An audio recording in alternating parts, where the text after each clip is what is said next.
खान साहब की जो तकरीरें हैं जिनको वो रोक रहे हैं लाइव होने से, इंटरनेशनल मीडिया उस पर क्या कह रहा है, और फिर आज यूट्यूब है या बाकी जो आपके फेसबुक पेजेस हैं, तो ये एक बेपनाह जो वो समझते हैं कि शायद इन चीजों को दबाने से, रोकने से कुछ उनको हासिल वसूल होगा। तो मेरे ख्याल में कबूतर की तरह आंखें बंद करने से इन्हें कुछ भी हासिल नहीं होगा। अवाम अभी भी पाकिस्तान इमरान खान के साथ जुड़े हुए हैं।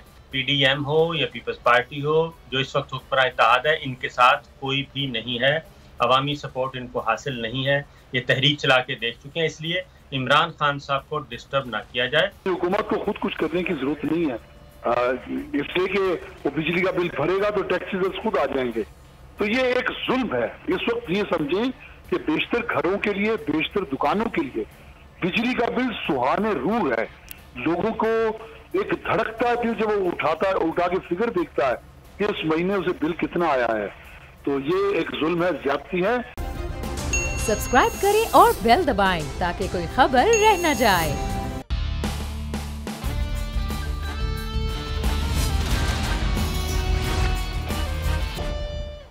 अस्सलामुअलैकुम। The special report with Mudassar Iqbal के साथ हाजिर खिदमत है। नाज़रीन, साबिक़ वज़ीर आज़म और पाकिस्तान तहरीक इंसाफ के चेयरमैन इमरान खान ने फैसला किया है कि इंसदाद दहशत गर्दी की अदालत में वो पेश होंगे। इमरान खान पर इल्ज़ाम दहशत गर्दी के हवाले से भी अब सामने आया है कि क्या साबिक़ वज़ीर आज़म दहशत गर्दी के मुकदमे में अब मुलव्वस हैं, दहशत गर्दी में मतलूब हैं। ये सवाल बहरहाल अपनी जगह पर बड़ा अहम है कि उन पर दहशत गर्दी के मुकदमात भी कायम कर दिए गए हैं। उसके साथ साथ साबिक़ वज़ीर आज़म इमरान खान के हवाले से जिस किस्म के इल्ज़ामात बहरहाल लगाए गए हैं, उन इल्ज़ामात के ऊपर भी हम बात करेंगे। और फिर ये दहशत गर्दी के मुकदमात किसी पर भी ये कायम हो जाना, क्या ये इतना आसान है कि किसी को दहशत गर्द गर्दाना जाए, किसी के ऊपर भी दहशत गर्दी के मुकदमात कायम कर दिए जाएँ? क्या ये कानूनी तौर पर इतना सादा, इतना सहल और इतना आम है कि किसी पर भी मुकदमात हो जाएँ? आज इस सूरत हाल को भी हम कानूनी तौर पर जानने की कोशिश करेंगे। और ये इमरान खान पर जिन मुकदमात का इंदराज अब बार बार किया जा रहा है, इससे क्या इमरान खान जो है उनको रोका जाना मकसूद है या उनकी नाअहली होना जो है वो आसान होगा?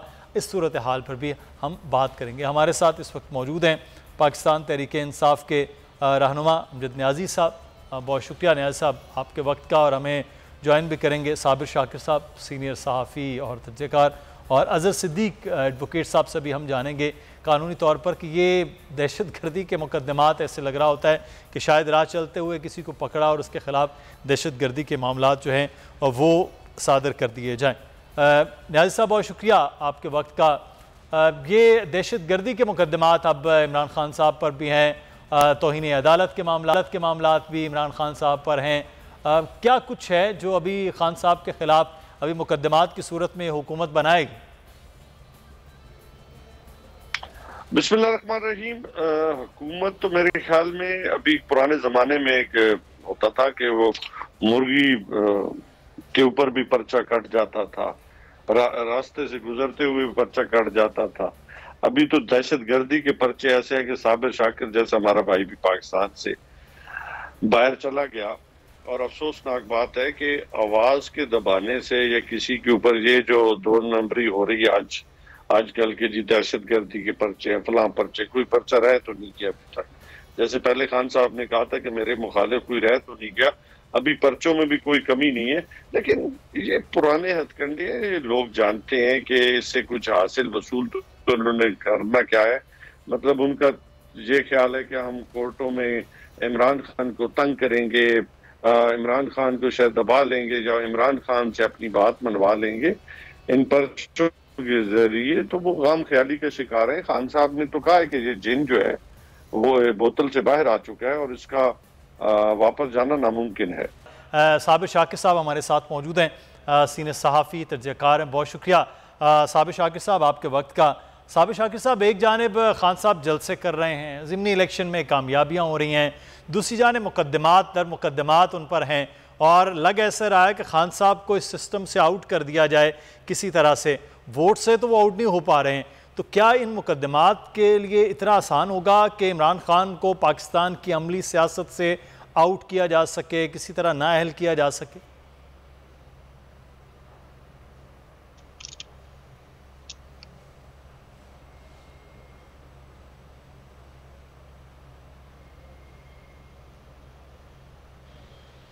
साबिर शाकिर साहब, आप सुन सकते हैं सर? आवाज़ आ रही है आप तक?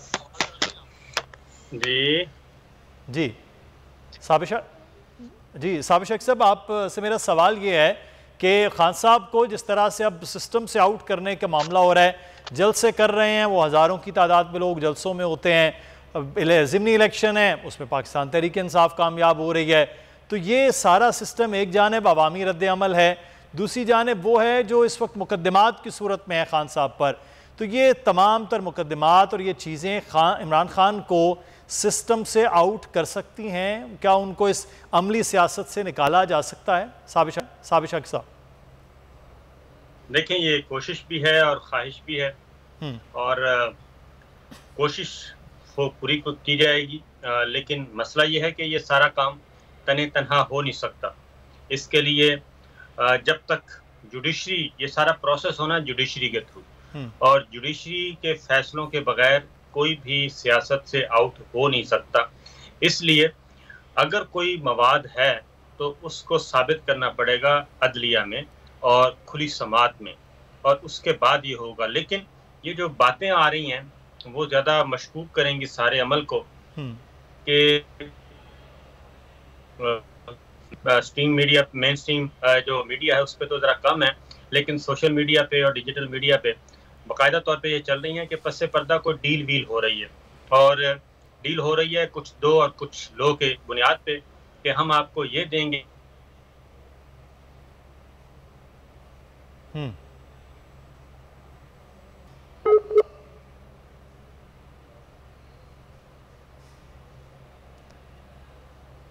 साबिर शाकिर साहब से दोबारा से रब्ता करते हैं, मेरे ख्याल में टेक्निकल फॉल्ट है, उनकी आवाज़ हम तक नहीं पहुंच रही है। न्याज़ साहब भी हमारे साथ हैं। न्याज़ साहब, ये बहरहाल डील शील के मामलात से निकले आ जाए तो आगे इलेक्शन का आपका मुतालबा था, इलेक्शन, लेकिन वो इलेक्शन की जानिब तो हुकूमत किसी सूरत में वो नहीं आ रही है। वो देखिए किसी न किसी तरह से चीज़ों को डिले जो है फैक्टर उसके अंदर रखा जा रहा है। तो ये जो डिले के साथ हैं, इसमें बहरहाल वो जो एक मोमेंटम बनता है, वो जो चीज़ें आप नहीं समझते हैं, वो पाकिस्तान तहरीक इंसाफ कहीं ना कहीं लूज़ करेगी कि अगर ये इलेक्शन वाकई अगले साल अपने मुकर्रर वक्त तक चला जाता है, यानी कि एक साल मज़ीद लेट हो जाता है। मेरे ख्याल में आज जो पाकिस्तान की आवाम जो चाह रही है और जिस तरीके के साथ, जिस एग्रेसिवनेस के साथ आगे की तरफ मूव कर रही है, मेरे ख्याल में तो इनको अंदाजा नहीं है इम्पोर्टेड गवर्नमेंट को कि अवाम क्या चाह रही है, और ये जो मैनिपुलेशन अब तो खत्म है, लोग जो है समझ चुके हैं इनकी चालों को भी। आप हमसे ज्यादा आप देखें कि चैनल्स पे, अपने सोशल मीडिया पे, अभी आपके चैनल का भी बंद किया गया उस दिन लियाकत बाग के जलसे में, तो 22 मिलियन लोगों ने यूट्यूब इस्तेमाल किया। तो इससे आप खुद अंदाजा लगाएं कि एक वक्त में 22 मिलियन लोगों का मतलब कितना है। और इसी तरीके के साथ आज जो खान साहब की जो तकरीरें हैं जिनको वो रोक रहे हैं लाइव होने से, इंटरनेशनल मीडिया उस पर क्या कह रहा है, और फिर आज यूट्यूब है या बाकी जो आपके फेसबुक पेजेस हैं, तो ये एक बेपनाह जो वो समझते हैं कि शायद इन चीजों को दबाने से, रोकने से कुछ उनको हासिल वसूल होगा। तो मेरे ख्याल में कबूतर की तरह आंखें बंद करने से इन्हें कुछ भी हासिल नहीं होगा, बल्कि लोग तो बहुत ही उस पॉइंट ऑफ नो रिटर्न तक जा चुके हैं जिनका मे बी इम्पोर्टेड गवर्नमेंट जो है इनको एहसास ही नहीं है। अब वो दौर नहीं रहा कि आप 90s की सियासत या 70s की दहाई की सियासत को जो दोबारा वापस लाना चाहते हैं कि किसी को चैनल से निकाल दिया तो शायद उसका जो है वो दाल दलिया रुक जाएगा। अब साबिर शाकिर साहब हमारे भाई है, ये बैठे हैं आपके सामने, अगर इन पे आज जो कुछ इनके साथ हुआ तो क्या आज इनका यूट्यूब चैनल वो बंद कर से? लाखों लोग, करोड़ों लोग इनके साथ हैं, इनकी बातों को सुन रहे हैं, और बल्कि मैं तो समझता हूँ कि अल्हम्दुलिल्लाह पहले से ज्यादा कमा रहे होंगे। तो आज इसी तरीके के साथ आपके मैंने कहा मुख्तलिफ जो चैनल जिन्हें बंद किए जा रहे हैं, उनसे इनसे क्या बंद कर सके, लोगों की आवाज को दबा सके, नहीं हो सका। तो बेहतर ये है कि ये इलेक्शन की तरफ चले जाए और वो भी साफ और शफाफ इलेक्शन, तो ये पाकिस्तान के लिए और मैं समझता हूँ इनके लिए भी बेहतर होगा। उनके लिए सर कैसे बेहतर हो सकता है? ज़िमनी इलेक्शन में पंजाब में वो बुरी तरह से तमाम जमातें हार गईं। कराची का एक टेस्ट केस था, तमाम जमातें एक जमात को सपोर्ट करती नज़र आईं, आधे से भी कम वोट हुए, तो उनके लिए तो बेहतर नहीं हो सकता ना नियाज़ साहब। वहाँ आपके अपने ज़िले की अगर हम मतलब बात कर लेते हैं, भक्कर के जो रिज़ल्ट्स थे वो नाकाबिले यकीन, ख़ुद पाकिस्तान तहरीक इंसाफ जो कैलकुलेशन पहले कर रही थी खान साहब के जलसे के बाद सूरत हाल बदली, वो तो ऐसे ऐसे इलाकों में भी PTI ने इतना बड़ा वोट बैंक अपना बना लिया है, वो कैसे उनके लिए बेहतर हो सकता है? वो तो कभी भी इलेक्शन नहीं होने देंगे। तो अगर नहीं होने देंगे तो कब तक नहीं होने देंगे? आखिर इलेक्शन तो कराना पड़ेगा। तो सर साल में इलेक्शन के बगैर मैनेज कोई चारा नहीं है। साल में आप नहीं समझते मैनेज कर ली जाए, वो इलेक्टेबल्स जो हैं उनको कर लिया जाए, लोगों को किसी न किसी तरह से थोड़ा जैसे ज़िमनी इलेक्शन पंजाब में आप भी जानते हैं, हम भी जानते हैं, हमने खुद जाके कवर किया किस तरह मैनेज करने की इलेक्शन डे से पहले पहले तक वो काम हुआ और उसके कुछ नताइज निकले भी कि 4-5 सीटें जो हैं उन्होंने उसको काबू कर भी लिया। तो ये नहीं आप समझते कि ये एक साल में ये मेहनत भी तो की जा सकती है? अभी वो भी आपके भी इल्म में उस वक्त इनके पास पंजाब गवर्नमेंट भी थी, पूरा इलेक्शन कमीशन भी इनके साथ काम कर रहा है, फिर हमारे दोस्त भी काम कर रहे हैं, तो उसके बावजूद भी ये नहीं हरा सके पाकिस्तान तहरीक इंसाफ को। तो आने वाले वक्त में कैसे हराएंगे जब इतना वर्ष चीजें चली जाएंगी। आज बिजली के बिल लोगों के हाथों में है और वो उनको वो समझ उनको नहीं आ रही कि घर चलाएं या बिजली का बिल दें, क्योंकि उसकी तनख्वाह 20,000 है और बिल आया हुआ है 30,000। अच्छा, इसी तरीके के साथ किसानों को मसला है, जहाँ डीजल की कीमतें इतनी बढ़ चुकी हैं, ट्यूबवेल्स लाने के लिए उनके पास पैसे नहीं है बिजली के लिए। तो आप खुद अंदाजा करें, आपका डॉलर जो है एक दिन आप काबू करते हैं, दूसरे दिन वो जिन बाहर निकल के फिर नाचना शुरू कर देता है।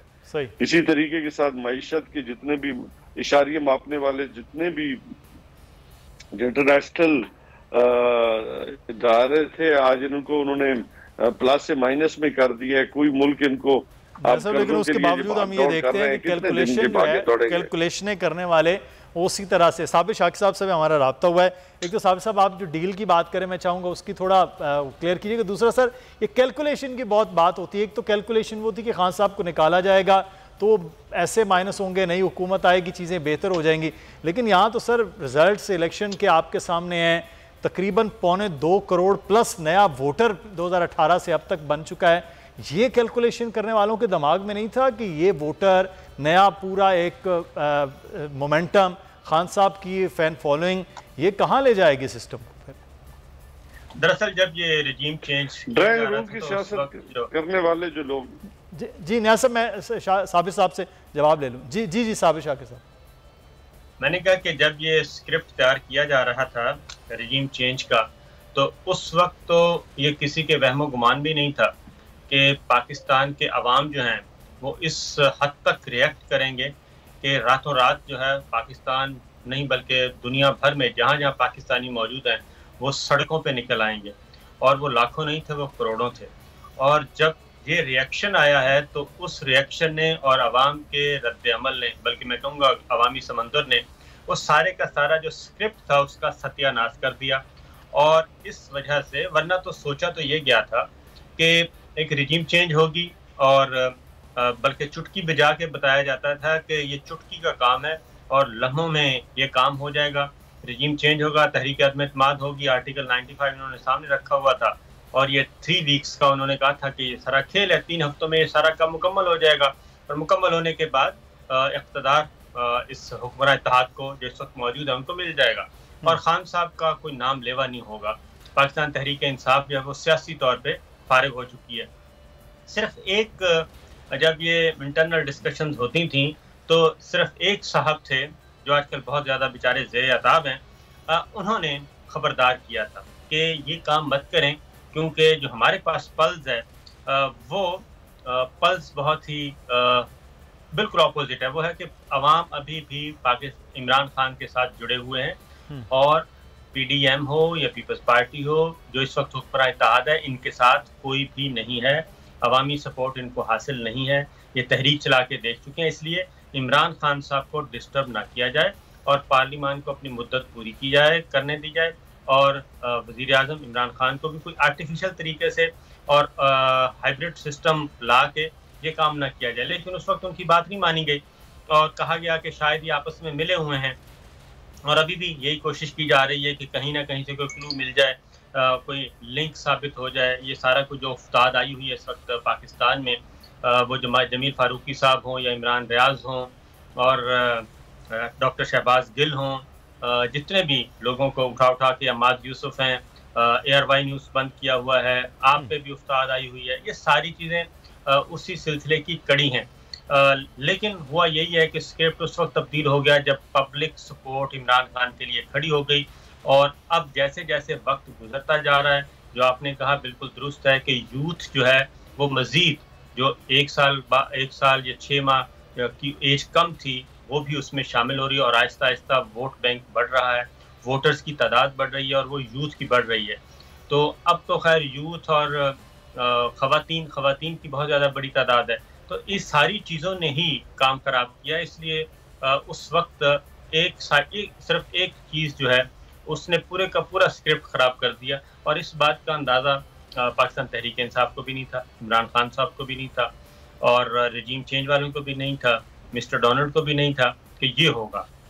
अब आप देख लें कि पहले पंजाब के ज़िमनी इलेक्शन हुए, वो क्लीन स्वीप हुआ, और उसके बाद कराची का इलेक्शन हुआ, 13 जमाती इत्तेहाद plus election commission of Pakistan plus Sindh police plus Sindh इंतज़ामिया, सारों ने मिल के भी वो सीट नहीं निकाल सके। इवन मौलाना भी MQM के साथ उन्होंने भी अपना वजन उसमें डाला। तो ये है सिचुएशन इस वक्त ग्राउंड की, और यही वजह है कि आम इंतखाबात की तरफ ये बढ़ नहीं पा रहे। ये बुनियादी वजह ये है, और मिसकैलकुलेशन जो वहाँ से हुई है उस ताज़ा अब हर दिन नज़र भी आ रहा है कि वो मिसकैलकुलेशन शायद इमरान खान के हवाले से कुछ और थी, अवामी रद्द-ए-अमल उसका कुछ और आया, और उसका मुज़ाहिरा अभी हम हरीपुर में भी देख रहे हैं। बहुत शुक्रिया साबिर शाकिर साहब, सीनियर सहाफ़ी तजज़ियाकार हमारे साथ मौजूद थे। अमजद खान न्याज़ी साहब, आपको भी बहुत शुक्रिया, आपने हमें वक्त दिया। यहाँ पर हमें एक ब्रेक लेना है, ब्रेक के बाद वापस आते हैं, फिर मज़ीद बात।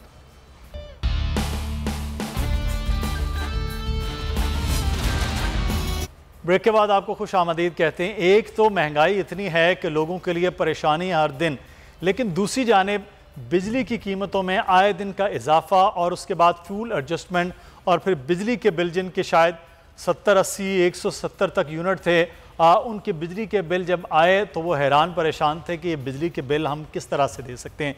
एक मामला था कि लोगों के जो रिहायशी मीटर्स हैं उन पर बिजली इतनी ज़्यादा महंगी हुई कि पिछले साल जिन लोगों ने 5-6 हज़ार बिल दिया, इस साल वो 11 से 12 हज़ार बिल दे रहे हैं उतने ही यूनिट का।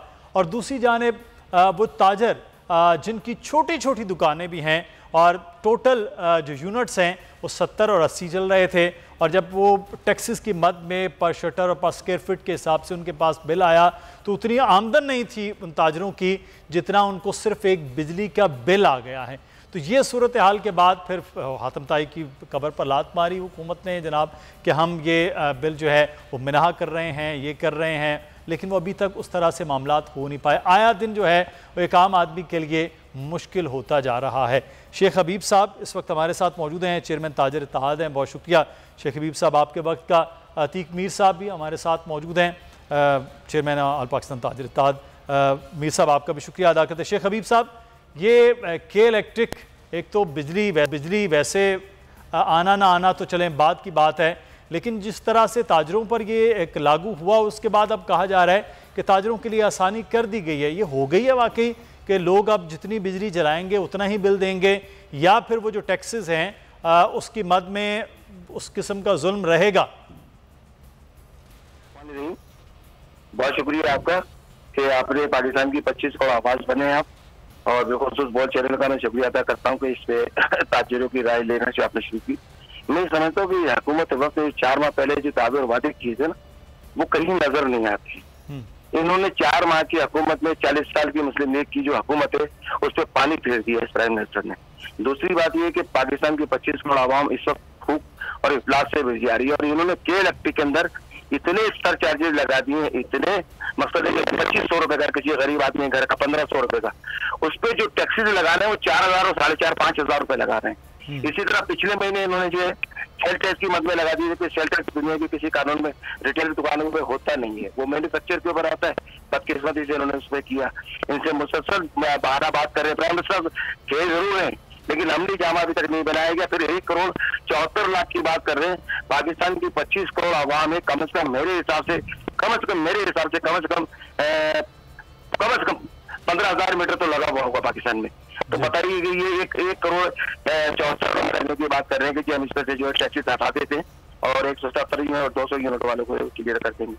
समझ में नहीं आ रहा कि प्राइम मिनिस्टर करना क्या चाह रहे हैं और ये हुकूमत क्या करना चाह रही है। सही। अच्छा अतीक मीर साहब, अभी तक ताजिरों को कुछ दिया नहीं, अवाम को भी कुछ नहीं दिया। अवाम तो मुंतज़िर है ना। अतीक मीर साहब, ये ताजरों के लिए मैं बड़ा हैरान था कि छोटी सी दुकान जिसके पास एक जो है वो बल्ब और छोटा सा एक पंखा चल रहा है और उसका बिल जो है वो वैसे तो 74-75 यूनिट का है, लेकिन जब उसका बिल है वो हज़ारों रुपए के टैक्स का है। तो ये किस किस्म का रिलीफ बनाया गया है और क्या अब इस रिलीफ से निकलते हुए को नजर आ रही है चीज? देखिए, के इलेक्ट्रिक का बिल अब एक उम्र और यार की जंबील बन गया है। आप देखें उसमें सिर्फ एक फिगर फ्यूल का है, फ्यूल चार्जेस का एक फिगर है। उसके बाद 7-8 जो एक तसलसल के साथ जो फिगर्स हैं वो टैक्सेस की मद में हैं। जी हाँ। ऐसा लगता है कि ये FBR से जारी हुआ है, ये किसी इलेक्ट्रिसिटी कंपनी ने जारी नहीं किया है।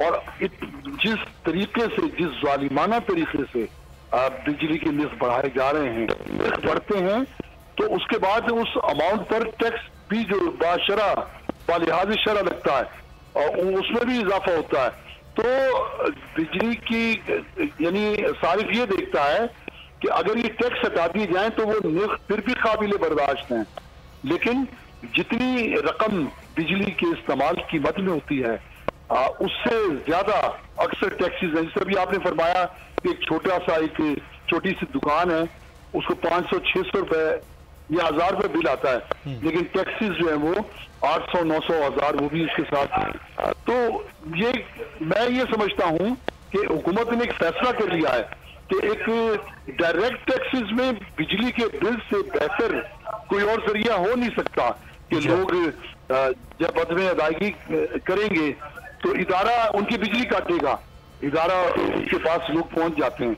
यानी हुकूमत को खुद कुछ करने की जरूरत नहीं है, इसलिए कि वो बिजली का बिल भरेगा तो टैक्सेस खुद आ जाएंगे। तो ये एक जुल्म है। इस वक्त ये समझें कि बेशतर घरों के लिए, बेशतर दुकानों के लिए बिजली का बिल सुहाने रूह है। लोगों को एक धड़कता है कि जब वो उठा के फिगर देखता है कि इस महीने उसे बिल कितना आया है। तो ये एक जुल्म है, ज्यादती है। मैं समझता हूँ पूरे मुल्क के अवाम को इस जुल्म के खिलाफ उठ खड़ा होना चाहिए। सोचे, कभी किसी ने ख्याल भी नहीं किया था कि बिजली के बिल में इनकम टैक्स होगा, यानी घरेलू टैक्स होगा। बड़ा आसान तरीका जो आपने बताया ना, बड़ा ही आसान तरीका है कि जितना टैक्स लेना है वो पहले हम ये देखते थे कि मैक्सिमम टैक्स जो है वो हम लोग पेट्रोलियम मसनूआत की कीमतों में दे रहे होते थे। अब उन्होंने कहा कि साथ अब ये रख लेते हैं, फिर गैस के बिल्स हैं। ये है कि हर घर में ये बिल जाना ही जाना है, वहाँ से टैक्स वसूल होना ही होना है। वो कोई करे ना करे, जितना एहतजाज करे, गरीब आदमी बाहर है, कमाने वाले वो 20,000 हैं और बिजली का जो बिल आया है वो 22,000 रुपये। अब देखना है कि बिजली का बिल बचाना है या अपनी जान बचानी। बहुत शुक्रिया अतीक मीर साहब, आपका भी। शेख हबीब साहब आप क्या करते हैं? और एक और जान बचाने का मामला है, वो हमें नज़र आ रहा है कि इस वक्त मुल्क के चारों सूबों में ही सैलाबी सूरत हाल है। वहाँ की ताज़ा तरीन सूरत हाल जो है वो भी जानेंगे। लेकिन ये क्लाइमेट जो चेंज हो रहा है, ये कब तक किस तरह से ये रहेगा और इसको किस तरह से, कुदरती आफत है लेकिन क्या हम इसका कोई तदारुक भी कर सकते हैं? हम बात करेंगे। इस वक्त हमारे साथ प्रोफेसर मजीदुल्लाह कादरी साहब हैं, जियोलॉजिस्ट हैं। बहुत शुक्रिया प्रोफेसर साहब आपके वक्त का। सर, ये क्लाइमेट चेंज हम तकरीबन पिछले 12-14 साल से ये सुन रहे हैं कि क्लाइमेट चेंज हो रहा है, उसके बाद सैलाब की सूरत हाल, सख्त गर्मी, सख्त मौसम आ जाते हैं। ये हमारी ही वजह से है या इसको हम समझें कि बस ये कुदरत की वजह से है तो ये भुगतना पड़ेगा? बिस्मिल्लाहिर्रहमानिर्रहीम। बहुत शुक्रिया आपका।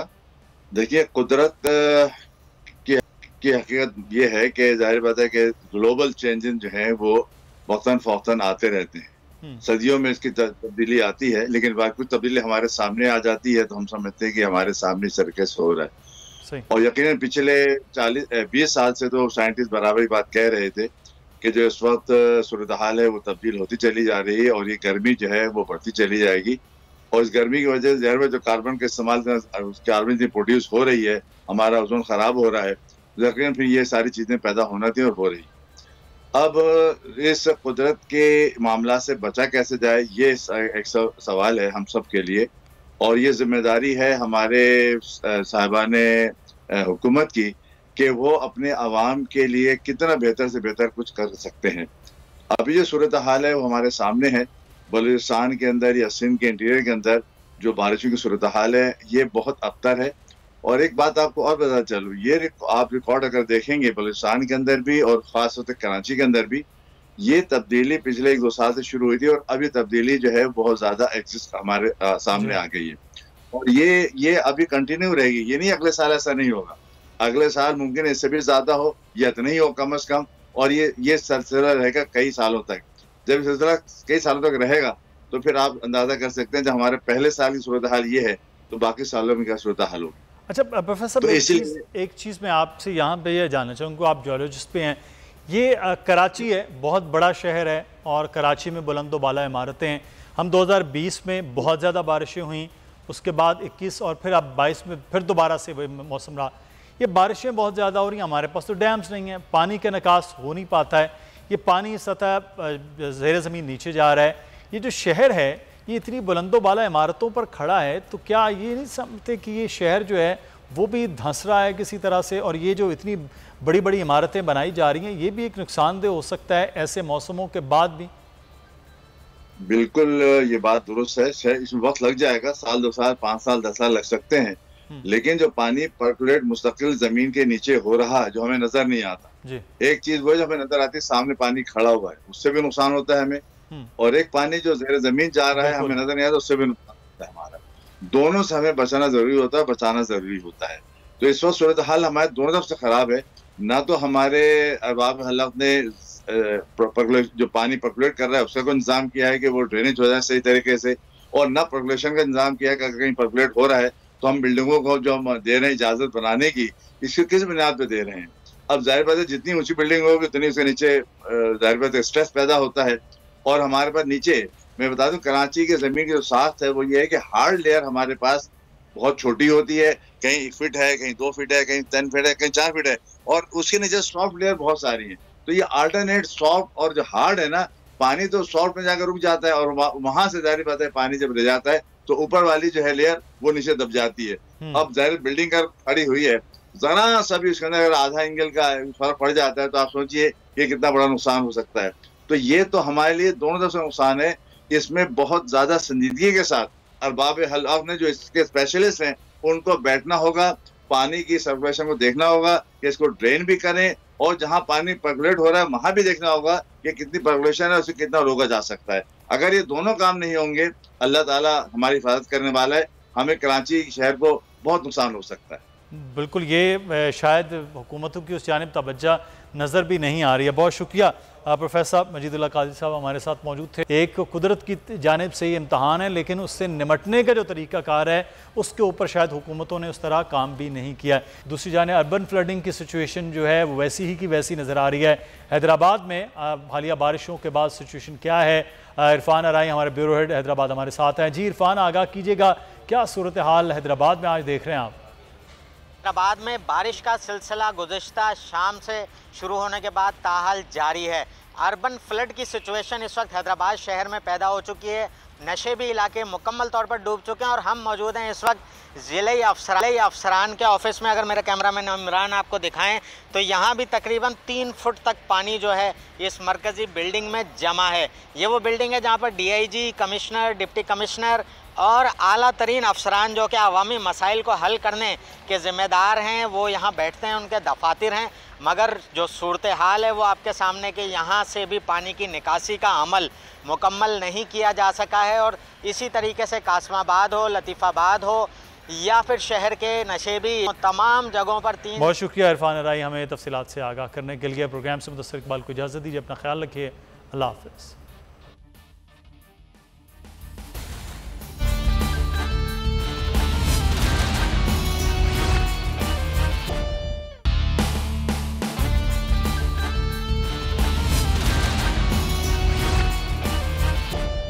मैं हूं जैस्मिन यास्मीन मंजूर और आप मुझे देखेंगे सिर्फ बोल पर।